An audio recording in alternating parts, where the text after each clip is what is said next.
Hello guys नमस्कार और स्वागतम কৰিছো আপোনালোকক মোৰ ইউটিউব চেনেললৈ। আজি আকৌ মই আহি গৈছো এটা নতুন বিউটি প্ৰডাক্ট লৈ আপোনালোকৰ ওচৰলৈ।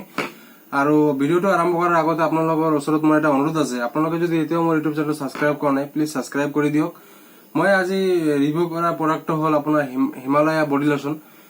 আৰু আপোনালোকে যদি এই হিমালয়া বডি লোশন বিষয়ে সম্পূৰ্ণ জানিব বিচাৰে মোৰ এই ভিডিওটো সম্পূৰ্ণ দেখক, মানে প্ৰথমৰ পৰা শেষলৈকে দেখক। বলক আজি ভিডিওটো আৰম্ভ কৰোঁ। তো গাইস আপোনালোকক কৈছোৱে যে আজি মই কি প্ৰডাক্টৰ ৰিভিউ কৰিম। আজি মই ৰিভিউ কৰা প্ৰডাক্টটো Himalaya aloe vera and cucumber refreshing body lotion. তো এই বডি লোশনটো আপোনালোকে জানে এইটো হ'ল হিমালয়া কোম্পানীৰ, আৰু এই বডি লোশনটো আপোনাৰ বজাৰত যিকোনো এটা দোকানতে পাই যাব। আৰু এই বডি লোশনৰ আপোনাৰ দাম হ'ল মোৰ হাতত যেটো আছে 100 ml, এইটোৰ দাম হ'ল আপোনাৰ 85 rupees। এতিয়া মই ক'বলৈ যত্ন কৰিম যে এই বডি লোশনটোত আপোনাৰ কি কি মিশ্ৰণ আছে বা কি কি ইনগ্ৰেডিয়েন্টছ দি বডি লোশনটো বনোৱা হৈছে। তো প্ৰথমতে মুখ্যভাৱে এই বডি লোশনটোত আছে আপোনাৰ এল'ভেৰা আৰু আছে কুকুম্বাৰ। তো এই এল'ভেৰা আৰু কুকুম্বাৰৰ পৰা আপোনালোকৰ কি কি বেনিফিট হ'ব বা সুবিধা হ'ব এই বিষয়ে মই অলপ ক'বলৈ যত্ন কৰিম। তো প্ৰথমতে মই ক'ম যে ইয়াত থকা এল'ভেৰাৰ পৰা আপোনাৰ ছালৰ কাৰণে কি কি বেনিফিট হ'ব।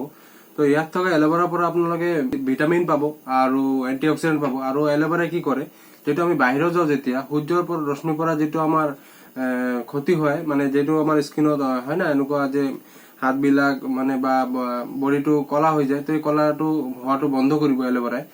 আৰু এতিয়া মই ক'ম যে ইয়াত থকা কুকুম্বাৰৰ পৰা আপোনাৰ কি বেনিফিট হ'ব। এতিয়া মই ক'ম যে ইয়াত থকা কুকুম্বাৰ বা তিয়ৰ পৰা আপোনাৰ কি বেনিফিট হ'ব। তিয়হে কি কৰে, আমাৰ বডিটো হাইড্ৰেট কৰে আৰু ৰিফ্ৰেছ কৰে। আৰু মই এতিয়া ক'বলৈ যত্ন কৰিম যে এই বডি লোশনটো আপোনালোকৰ লগাৰ সঠিক সময় কোনটো।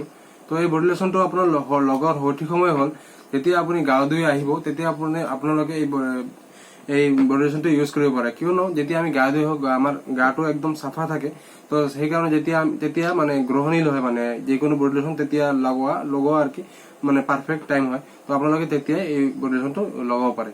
সো গাইস আজিৰ কাৰণে ইমানখিনিয়ে। তো আপোনালোকৰ যদি মোৰ এই ভিডিওটো ভাল লাগিছে প্লিজ লাইক কমেন্ট আৰু শ্বেয়াৰ কৰি দিব আৰু সাবস্ক্ৰাইব কৰি দিব। তো গাইস আজিৰ কাৰণে ইমানখিনি। আশা কৰিছো আপোনালোকৰ মোৰ এই ভিডিওখন ভাল লাগিছে, আৰু যদি ভাল লাগি থাকে প্লিজ সাবস্ক্ৰাইব কৰি দিব। ধন্যবাদ।